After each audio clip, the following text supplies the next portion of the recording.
लो प्यारे मैं ਤੁਹਾਡੇ ਵਾਸਤੇ ਇੱਕ ਨਵੀਂ ਵੀਡੀਓ ਲੈ ਕੇ ਹਾਜ਼ਰ ਹੋਇਆ। ਪਹਿਲੀ ਵੀਡੀਓ 'ਚ ਮੈਂ ਤੁਹਾਨੂੰ ਦੱਸਿਆ ਵੇ ਕਿ ਵੜੈਚਾਂ ਦਾ ਸ਼ਜਰਾ ਨਸਬ ਕੀ ਹੈ, ਤੇ ਇਹਦੇ ਵਿੱਚ ਮੈਂ ਤੁਹਾਨੂੰ ਦੱਸਾਂਗਾ ਕਿ ਵੜੈਚਾਂ ਨੂੰ ਬਾਂਦਰ ਨਚਾਉਣ ਵਾਲੇ ਜਾਂ ਰਿੱਛ ਨਚਾਉਣ ਵਾਲੇ ਕਿਉਂ ਆਖਦੇ ਨੇ, ਕਿ ਵਾਕਈ ਬਾਂਦਰ ਜਾਂ ਰਿੱਛ ਨਚਾਉਂਦੇ ਹੁੰਦੇ ਸਨ ਕਿ ਗੱਲ ਮਸ਼ਹੂਰ ਹੈ ਇਹਨਾਂ ਦੇ ਬਾਰੇ।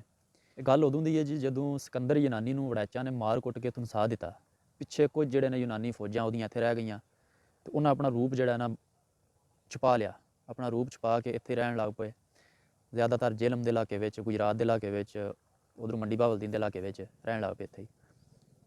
ਅਤੇ ਉੱਧਰੋਂ ਜਿਸ ਵਕਤ ਉਹ ਨਾਸਿਕ ਭੱਜ ਗਿਆ, ਸਿਕੰਦਰ ਆਜ਼ਮ ਦੀ ਫੌਜਾਂ ਟੁਰ ਗਈਆਂ, ਜਿਹੜੇ ਬਾਕੀ ਇੱਥੇ ਰਹਿ ਗਏ ਸਨ, ਅਤੇ ਇਹਨਾਂ ਨੇ ਜਿਹੜਾ ਨਾ ਜੱਟਾਂ ਦੇ ਸਾਰੇ ਕਬੀਲੇ ਇਕੱਠੇ ਹੋਏ, ਬਹਿ ਕੇ ਨਾ ਮਸ਼ਵਰਾ ਕੀਤਾ ਕਿ ਜਿਹੜੇ ਇੱਥੇ ਫੌਜੀ ਰਹਿ ਗਏ ਨੇ ਨਾ ਇਹਨਾਂ ਦੇ ਯੂਨਾਨੀਆਂ ਦੇ, ਉਹਨਾਂ ਨੂੰ ਕਿਸੇ ਤਰੀਕੇ ਢੂੰਡਣਾ ਵੇ, ਢੂੰਡ ਕੇ ਉਹਨਾਂ ਨੂੰ ਮਾਰਨਾ ਤੇ ਇਹਨਾਂ ਨੂੰ ਇੱਥੇ ਨਸਾਉਣਾ ਵੇ, ਤਾਂ ਕਿ ਕੱਲ੍ਹ ਨੂੰ ਹੋਰ ਕਿਸੇ ਯੂਨਾਨੀ ਨੂੰ ਬਾਹਰੋਂ ਦਾਵਤ ਦੇ ਕੇ ਇੱਥੇ ਨਾ ਬੁਲਾ ਲੈਣ ਅਤੇ ਉਹ ਆ ਕੇ ਹਮਲਾ ਕਰ ਦੇਵੇ ਸਾਡੇ 'ਤੇ। ਅਤੇ ਇਹਨਾਂ ਸੋਚ ਸਮਝ ਕੇ ਬੈਠੇ ਸਾਰੇ, ਮਸ਼ਵਰਾ ਕੀਤਾ ਕਿ ਇਹਨਾਂ ਨੂੰ ਕਿੰਝ ਧਨਸਾਇਆ ਜਾਏ, ਕਿੰਝ ਢੂੰਡੇ ਜਾਣ। ਅਤੇ ਫਿਰ ਉਹਨਾਂ ਨੂੰ ਇੱਕ ਤਰਕੀਬ ਆਈ ਕਿ ਚਲੋ ਕੋਈ ਇੰਝ ਦਾ ਕੰਮ ਕਰਨੇ ਆ ਜਿਹੜਾ ਕਿ ਇੱਕ ਕਬੀਲੇ ਨੂੰ ਜ਼ਿੰਮੇਵਾਰੀ ਚੁੱਕਣੀ ਚਾਹੀਦੀ ਹੈ, ਜੱਟਾਂ ਦੇ ਕਿਸੇ ਕਬੀਲੇ ਨੂੰ ਜ਼ਿੰਮੇਵਾਰੀ ਚੁੱਕਣ ਕਿ ਘਰੋਂ ਘਰੀ ਜਾ ਕੇ ਜਸੂਸੀ ਕਰਨ ਕਿ ਕਿੰਝ ਇੱਥੋਂ ਪਤਾ ਲੱਗੇ ਵੀ ਇੱਥੇ ਯੂਨਾਨੀ ਵਾਕਈ ਹੈ ਨੇ ਕਿ ਨਹੀਂ। ਪਹਿਲੇ ਤਾਂ ਬੜੀ ਕੋਸ਼ਿਸ਼ ਕੀਤੀ, ਕੋਈ ਨਾ ਲੱਭੇ। ਬਾਅਦ 'ਚ ਫਿਰ ਇਹਨਾਂ ਨੂੰ ਤਰਕੀਬ ਆਈ ਕਿ ਚਲੋ ਬਾਂਦਰ ਲੈ ਕੇ ਅਤੇ ਰਿੱਛ ਲੈ ਕੇ ਇਹਨਾਂ ਨੂੰ ਦੇਣੇ ਆ ਵੜੈਚਾਂ ਨੂੰ। ਇਹ ਫਿਰ ਰਿੱਛ ਅਤੇ ਬਾਂਦਰ ਲੈ ਕੇ ਅਤੇ ਆਪਣਾ ਰੂਪ ਬਦਲ ਕੇ ਬਾਈ ਸਪੈਸ਼ਲ ਜਿਵੇਂ ਅੱਜ ਕੱਲ੍ਹ ਵੀ ਹੈ ਨਾ ਕਿ ਜਸੂਸ ਬਣ ਕੇ ਘਰੋਂ ਘਰੀ ਜਸੂਸੀ ਇਹਨਾਂ ਕਰਨੀ, ਆਪਣੇ ਰੂਪ ਬਦਲ ਕੇ ਨਾਲੇ ਰਿੱਛ ਨਚਾਉਣੇ, ਬਾਂਦਰ ਨਚਾਉਣੇ, ਤਮਾਸ਼ੇ ਵਹਾਣੇ। ਉੱਧਰ ਰਿੱਛ ਇਹਨਾਂ ਨੂੰ ਲੈ ਦਿੱਤੇ ਅਤੇ ਇਹਨਾਂ ਗਲੀ ਮਹੱਲਿਆਂ ਵਿੱਚ ਜਾ ਕੇ ਅਤੇ ਤਮਾਸ਼ੇ ਵਹਾਣੇ, ਬਾਂਦਰ ਨਚਾਉਣੇ, ਰਿੱਛ ਨਚਾਉਣੇ। ਅਤੇ ਤੁਹਾਨੂੰ ਪਤਾ ਕਿ ਬੀਬੀਆਂ ਨੂੰ ਗੱਲ ਨਹੀਂ ਰੁਕੀ ਰਹਿੰਦੀ। ਜੇ ਫਿਰ ਇਹਨਾਂ ਗਲੀਆਂ ਮਹੱਲਿਆਂ ਵਿੱਚ ਜਾਣਾ ਅਤੇ ਜਾ ਕੇ ਬੀਬੀਆਂ ਕੋਲ ਪੁੱਛਣਾ, ਪੁੱਛ ਪੜਤਾਲ ਕਰਨੀ ਹੈ, ਤੁਸੀਂ ਕਿੱਥੋਂ ਆਏ ਹੋ, ਕੌਣ ਹੋ, ਵਾਕਈ ਇੱਥੇ ਦੇ ਹੋ।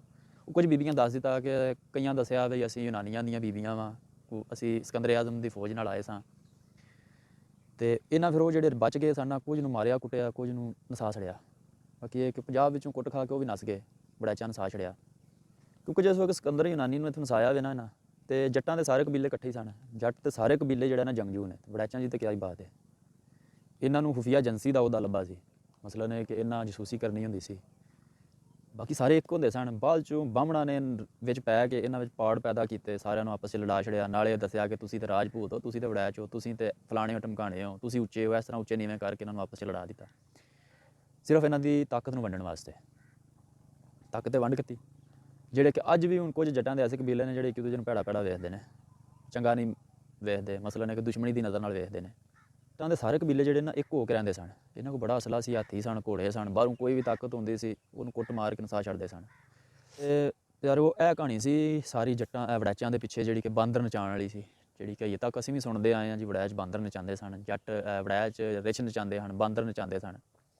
ਉਹ ਬਾਂਦਰ ਰਿੱਛ ਉਸ ਵਕਤ ਇਹਨਾਂ ਨੂੰ ਲੈ ਕੇ ਦਿੱਤੇ ਗਏ ਸਨ, ਸਿਰਫ ਇਹ ਕਿ ਖੁਫੀਆ ਏਜੰਸੀ ਦੇ ਤੌਰ 'ਤੇ ਉਹ ਕੰਮ ਕਰਦੇ ਸਨ, ਜਸੂਸੀ ਕਰਦੇ ਹਨ ਘਰੋਂ ਘਰੀ ਜਾ ਕੇ।